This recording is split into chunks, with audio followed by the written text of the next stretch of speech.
Melanjutkan cerita sebelumnya, di mana Nili dan Kaisar Iblis berhasil masuk ke dinding batu giok kristal. Mereka bertemu dengan kesadaran jiwa milik Master Leluhur Daosang. Raja Iblis menerima warisan dari Master Leluhur Daosang, akan tetapi Nili menolak. Dia memiliki pertimbangan lain untuk melawan Kaisar Sage. Nili mulai mengobrol dengan kesadaran jiwa milik Master Leluhur Daosang. Saat Nili berpikir untuk mencari cara melawan Kaisar Sage, Master Leluhur Daosang mengatakan, salah satu cara untuk mengalahkan Kaisar Sage, Nili harus mencari harta tertinggi. Nili pun terkejut mendengar cara yang dikatakan oleh Master Leluhur Daosang. Hal itu membuat Nili penasaran. Benda apa harta tertinggi yang dimaksud? Master Leluhur Daosang mulai bercerita. Dikatakan, pada zaman purba, saat mereka berenam melawan Kaisar Sage, mereka baru naik ke peringkat dewa. Namun, ada seorang ahli absolut tiba-tiba turun ke alam ini. Dia melarikan diri dari pertempuran besar dan terluka parah.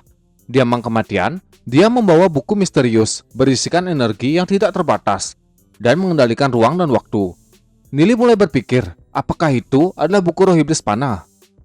Saking penasarannya, Nili menanyakan apa yang terjadi selanjutnya. Di lain sisi, Raja Iblis hanya terdiam, menatap Nili. Suara dari Master Leluhur Daosang kembali terdengar. Ahli absolut itu mengambil inti jiwa mereka untuk mengobati lukanya. Mereka bertujuh melawan dan akhirnya mengalahkan ahli tersebut. Namun sebelum ahli itu mati, dia merobek buku misterius dan menyebarkannya. Beberapa halaman melesat, melintasi langit dan menghilang dari jangkauan mereka. Mereka bertujuh hanya mendapatkan 8 halaman yang mereka bagi. Dari 8 halaman, 3 halaman berada di tangan Kaisar Sage. 1 halaman ada di dalam istana ilusi kehampaan, sedangkan sisanya tidak diketahui. Kemampuan Kaisar Sage untuk menyegel ruang dan waktu kemungkinan besar didapat dari halaman tersebut. Kaisar Sage sudah memahami kekuatan ruang dan waktu dari buku tersebut. Dia juga memiliki 3 halaman, sedangkan Nili hanya memiliki 2 halaman. Nili bertanya, apakah Master Leluhur Daosang mau mempercayakan halaman buku miliknya kepada Nili? Raja Iblis menakupkan tangan, menanyakan apakah Master Leluhur Daosang bisa mempercayakan kepada dirinya. Master Leluhur Daosang mengatakan, Raja Iblis telah menerima warisan. Selain halaman dari buku misterius itu berbahaya, Raja Iblis tidak akan bisa memahami kekuatan ruang dan waktu. Itu juga dapat mempengaruhi hukum karma. Raja Iblis hanya bisa mendengarkan perkataan Master Leluhur Daosang. Pada akhirnya, Master Leluhur Daosang mempercayakan halaman tersebut kepada Nili jika dia memiliki bukti yang cukup kuat untuk meyakinkannya. Halaman tersebut dapat menarik masalah bagi Nili dan tidak memberikan manfaat. Master Leluhur Daosang kembali bertanya, apakah Nili yakin menginginkan halaman buku tersebut? Nili pun mengatakan, dia memiliki 2 halaman lainnya. Master Leluhur Daosang mulai terdiam. Sesaat kemudian, dia tidak mempermasalahkannya lagi dan bersedia mempercayakan halaman tersebut. Dia juga mengingatkan Nili untuk berhati-hati agar dia tidak sampai tertangkap oleh Kaisar Sage. Halaman itu pun diberikan kepada Nili. Mereka berdua mengucapkan terima kasih kepada Master Leluhur Daosang. Melihat Raja Iblis, Nili kembali mengepalkan tangannya. Dia merasa marah karena Raja Iblis telah berhasil mewarisi teknik kultivasi yang kuat. Nili pasti akan sulit untuk melawannya. Setelah menerima warisan, Raja Iblis pun langsung menghilang. Dia pergi untuk menerima warisan. Nili yakin dia pasti sudah memasuki tempat rahasia dari istana ilusi untuk berlatih. Meskipun Raja Iblis sudah menerima warisan, Nili akan tetap membalaskan dendamnya. Seberapa sulit pun itu, Nili tidak akan menyerah. Suara Master Leluhur Daosang kembali terdengar. Dia bertanya, apakah Nili penasaran kenapa dia menerima Raja Iblis sebagai muridnya? Nili pun ingin mendengar alasan tersebut. Master Leluhur Daosang mengatakan, di luasnya dao langit dan bumi, hidup dan mati tidak lebih dari pengalaman yang singkat. Bahkan, seorang ahli tertinggi pun tidak luput dari kematian. Nili bertanya, dari pandangan Master Leluhur Daosang, apakah orang-orang itu ditakdirkan sebagai pengorbanan teknik rasi bintang? Apakah ini semua tentang takdir? Master Leluhur Daosang membenarkan, hidup dan mati adalah kabar lama, tapi tidak perlu bagi mereka memperdebatkannya. Master Leluhur Daosang tahu motif besar Nili. Tapi kalau Nili ingin mengalahkan Kaisar Sage, dia harus meminta bantuan dari Raja Iblis. Karena dia adalah salah satu dari 6 reinkarnasi yang Nili cari. Wajah Nili langsung dipenuhi dengan keterkejutan. Dia bertanya, apakah dia harus bekerja sama dengan Raja Iblis? Master Leluhur Daosang membenarkannya. Amarah Nili langsung meluap-luap. Dia berteriak, mengatakan hal itu adalah mustahil. Dia tidak akan pernah bekerja sama dengan Raja Iblis. Karena dia adalah salah satu dari 6 reinkarnasi, Nili bersedia bekerja sama dengannya. Namun hal itu dapat dilakukan setelah Nili membunuhnya. Master leluhur Daosang mengatakan, dendam hanya bersifat pribadi. Masalah Kaisar Sage menyangkut semua kehidupan antara langit dan bumi. Master leluhur Daosang bertanya, tidak bisakah Nili mengesampingkan masalah pribadinya demi kepentingan semuanya? Nili pun menolak dengan tegas perkataan leluhur Daosang. Raja Iblis dan Kaisar Sage adalah orang yang sama. Mereka berdua adalah orang yang telah mempermainkan nyawa orang lain. Dengan penuh kekesalan, Nili berteriak, mengatakan dia akan menghancurkan segel ruang dan waktu tanpa bantuan Raja Iblis. Nili berpikir, meskipun Raja Iblis mendapat warisan dari Master leluhur Daosang, Nili pasti akan bisa membunuhnya dan membalaskan dendam Yesong. Karena Raja Iblis bagian dari 6 reinkarnasi, Nili tidak akan mengambil pilihan tersebut. Buku Roh Iblis Panah adalah satu-satunya kesempatan baginya. Namun, Nili tidak mengetahui di mana sisa halaman dari buku Roh Iblis Panah. Nili juga bersyukur memiliki waktu 200 tahun lagi sebelum Kaisar Sage muncul. Dia masih memiliki waktu untuk mencari halaman tersebut. Suara leluhur Daosang kembali terdengar, karena dia sudah memilih seorang penerus dan memberikan potongan halaman buku Roh Iblis Panah. Misinya bisa dianggap sudah selesai, dan tidak lama lagi hajatnya akan menghilang. Nili telah memilih jalan berbahaya yang tidak bisa diramalkan oleh Master leluhur Daosang. Namun dia berharap yang terbaik untuk Nili. Leluhur Daosang juga mengatakan, meskipun dia ingin mengendalikan istana ini, tapi bukan dia yang membangunnya. Masih ada banyak harta karun yang tersembunyi di tempat ini. Nili bisa mengambilnya. Namun Master leluhur Daosang mengingatkan Nili, banyak orang telah mati di tempat ini. Perlahan suara tersebut mulai menghilang. Nili merenung. Menurut informasi yang diberikan oleh Master leluhur Daosang, Kaisar Sage jauh lebih kuat dari yang Nili bayangkan. Namun Nili percaya, dia pasti akan bisa mengalahkan Kaisar Sage. Sedangkan untuk Raja Iblis, Nili berharap dia bisa membunuhnya sebelum Raja Iblis dibunuh oleh Kaisar Sage. Nili mulai berjalan menelusuri tempat tersebut untuk mencari sisa harta yang ada di sana. Perkataan leluhur Daosang membuat Nili penasaran harta seperti apa yang ada di istana ini. Saat berjalan, Nili mendengar suara yang dia kira suara tersebut adalah hajat lain selain hajat dari Master leluhur Daosang.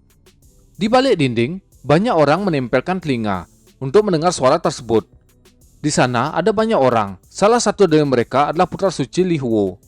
Dia juga mendengar suara dari balik dinding, kemudian berteriak, apakah ada orang di dalam istana ilusi kehampaan ilahi? Suara terus terdengar yang membuat orang-orang kebingungan. Di tempat itu juga ada Yan Yang. Suara kembali terdengar, mengatakan dirinya adalah istana ilusi kehampaan itu sendiri. Lebih dari 10 tahun, kesadaran ilahinya telah kembali. Dia tidak pernah menunjukkan diri karena Master leluhur Daosang. Tapi sekarang, dia sudah terbebas. Dia juga mengatakan, semua orang yang ada di dalam istana kehampaan harus mematuhinya. Dia sudah menyegel semua jalan keluar.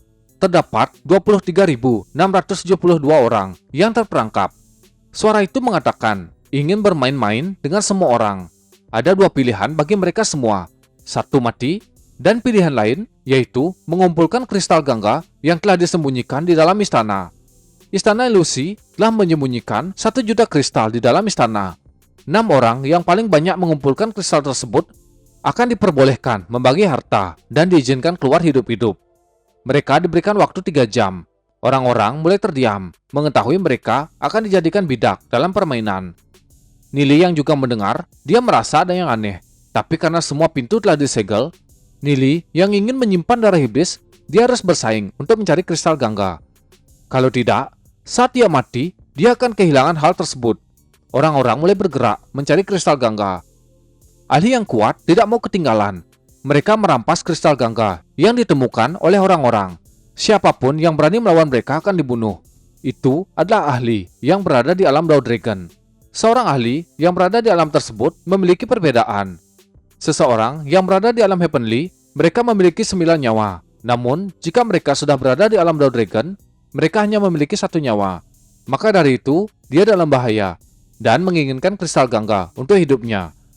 Ahli yang berada di alam Dao Dragon mengancam semua orang. Siapapun yang berani mengambil kristal Gangga akan dibunuh. Tiba-tiba, 5.000 orang muncul, yang membuat ahli tersebut frustasi. dia tidak akan bisa menghentikan semua orang. Mereka semua saling bersaing mendapatkan kristal Gangga. Mereka pun saling menyerang. Ledakan demi ledakan mulai terjadi. Mereka semua berusaha dengan sangat keras. Salah seorang mendekat melapor ke putra suci Li Huo, mengatakan kristal Gangga hanya muncul di mana ada banyak ahli. Seluruh aula dalam keadaan kacau. Li Huo menyuruh bawahannya membiarkan orang-orang mengambil kristalnya. Dia ingin pergi ke gerbang kehidupan dan mengambil harta. Li Huo memimpin para bawahan menuju gerbang kehidupan. Pertarungan masih terus terjadi. Mereka saling serang memperebutkan kristal Gangga. Yang Yan yang memperhatikan para ahli saling bertarung merasa ada sesuatu yang aneh.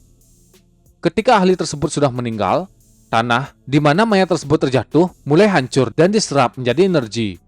Setelah menyadari hal tersebut, Yang Yan berteriak, menyuruh semua orang yang berasal dari Sakti Skeblis berhenti mengambil kristal Gangga dan mengikutinya. Orang-orang dari Skeblis mengikuti perintah dari putra suci Yang Yan. Mereka mulai bergerak. Di dalam, Nili masih mencari lokasi kristal Gangga. Dia sudah mencari di seluruh aula utama, namun tidak menemukannya. Nili merasa dia harus masuk lebih dalam ke dalam aula. Dia pun mulai berjalan ke sebuah ruangan. Dalam ruangan tersebut, Nili menemukan sebuah patung. Setelah menatap patung tersebut, dia berpikir, mungkin mereka bisa membodohi orang lain, namun tidak untuknya.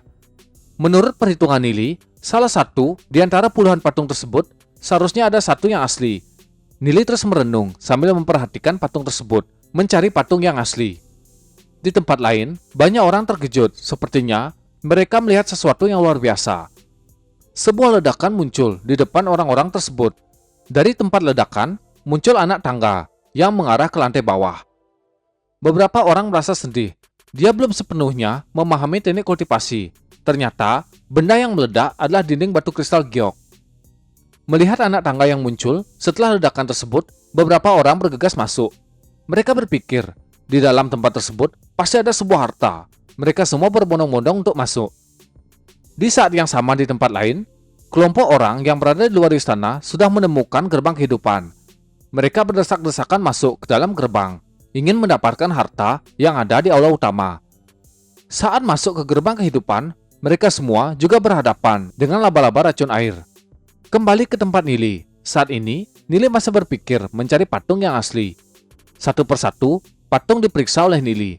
Saat ini, Nili sudah memeriksa patung ketujuh, namun belum menemukan patung yang asli. Sebuah suara tiba-tiba muncul. Suara itu menanyakan, siapa yang berani mengganggunya? Suara itu pun menyuruh Nili segera keluar. Kalau tidak, dia tidak akan diam. Suara tersebut membuat kepala Nili sakit. Saat ini, telinga Nili berubah menjadi telinga iblis yang begitu sensitif. Dia menatap ke atas, menanyakan, apakah orang yang berbicara adalah orang yang memulai permainan ini? Suara itu kembali terdengar, mengatakan, aku adalah istana ilusi kehampaan ilahi. Semua yang ada di sini dalam kendaliku. Aku juga bisa merubah makhluk hidup yang ada di sini menjadi debu. Suara itu memberikan ancaman kepada Nili.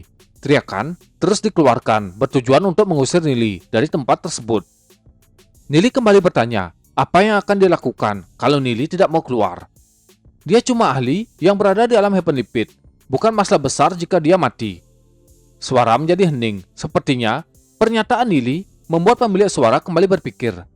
Sesaat, suara itu kembali muncul. Dia menyarankan Nili, kalaupun Nili tidak takut mati, kenapa dia tidak pergi untuk mencari harta karun tersembunyi di dalam istana ilusi? Nili mengatakan kalau dia tidak akan bisa bersaing dengan ahli di alam Heavenly Star atau Heavenly Axis. Nili melirik patung ke-8. Dia merasakan patung tersebut juga palsu. Dia pun terus berjalan. Suara kembali terdengar, mengatakan, siapapun memiliki kesempatan untuk mendapatkan harta. Ada 100.000 harta yang telah disembunyikan. Suara itu terus terdengar, namun tidak ditanggapi oleh Nili, yang membuat pemilik suara itu kesal. Dia mengatakan dapat menuntun Nili menuju tempat harta. Mendengar hal itu, Nili berpura-pura terkejut, sepertinya dia memiliki rencana lain. Pemilik suara mengatakan, dia hanyalah seutas hajat dari istana ilusi dan tidak membutuhkan harta. Maka dari itu, dia tidak akan berbohong. Nili bertanya, harta karun seperti apa yang dia sembunyikan? Sambil Nili melihat patung ke-9, yang juga adalah patung palsu. Suara kembali terdengar, menjelaskan ada jutaan inti batu spiritual emas. banyak pusaka yang tak terhitung. Sebagian kecil dari harta karun bisa menyaingi satu sekte ilahi. Nili mengatakan kalau dia tidak tertarik dengan benda seperti itu, sambil memperhatikan patung di depannya. Suara itu kembali terdengar, mengatakan ada banyak pusaka kuno yang kuat. Yang dibutuhkan hanyalah setetes darah agar bisa mendapatkannya. Semua keuntungan yang dikatakan tidak membuat Nili tertarik. Sampai-sampai suara itu bertanya, sebenarnya apa yang diinginkan Nili? Nili menunjuk ke patung di depannya, mengatakan, patung tersebut cukup menarik. Nili juga mengatakan dirinya adalah seorang penyair.